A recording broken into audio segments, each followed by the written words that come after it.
Hi guys, Lava Vamos Viva here, aka Shanna, and I'm here with another webcam report from yours truly. And as you can see here from my pink sweater, that is cold where I am.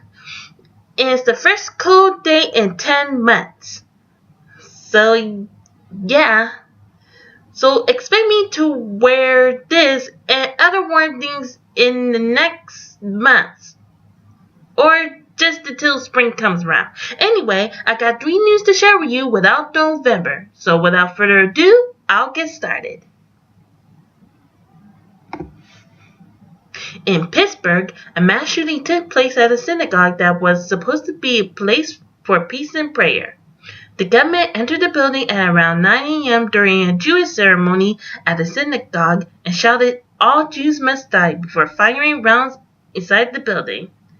According to a member of the Jewish Federation in Pittsburgh, about 60 to 100 people were in the building when the shooting took place.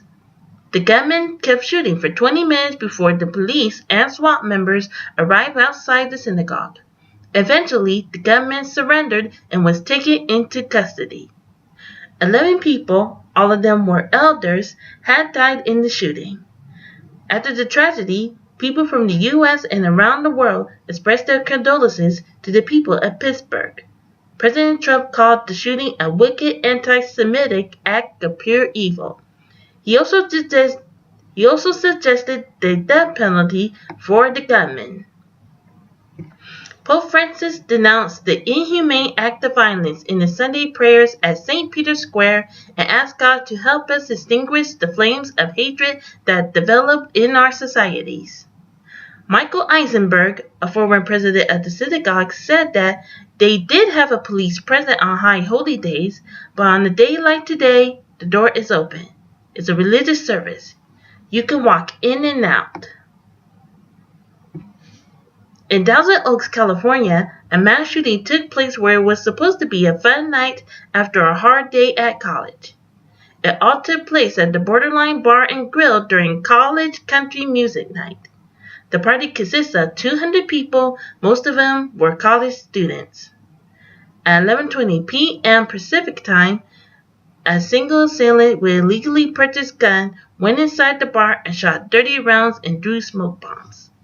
The FBI, the entire police force, and the SWAT team came to the scene of the incident.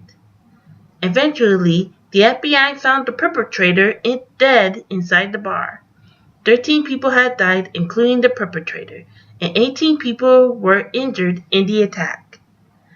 Many sports teams, including the Los Angeles Rams, Milwaukee Bucks, Los Angeles Kings, and the Los Angeles Clippers, highlighted the victims and donated money to those affected after the shooting. A day after that terrible tragedy, there was a large wildfire that took place in Paradise, California. The fire started at sunrise around 6:33 Pacific time in Camp Creek Road. Soon after the initiation of the campfire, firefighters came to the scene of the disaster. The National Weather Service issued a red flag warning for both Northern and Southern California. Other locations also issued evacuation orders and emergency shelters were established.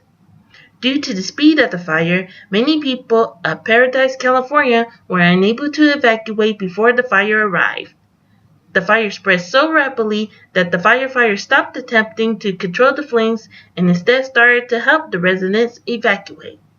The fire had burned over 20,000 acres and threatened over 15,000 structures with wind speeds of 50 miles per hour. The campfire was reported to have grown into a size of 100,000 acres and was 20% contained. Bodies were discovered under the rubble and ashes of homes. In total, 85 people had died in the fire and 249 people were missing, making this the deadliest wildfire in California history. And here's an update. As of this week, it was now 100% contained. So yeah. And that's it for me. So, what do you think about my webcam report? If you would like, please leave a comment down below and let me know. Don't forget to like me, subscribe me, and visit me on Twitter and Facebook in the description down below. So, I guess that's it. Until next month, I'm Lava 175, aka Shanna, and I'll see you later.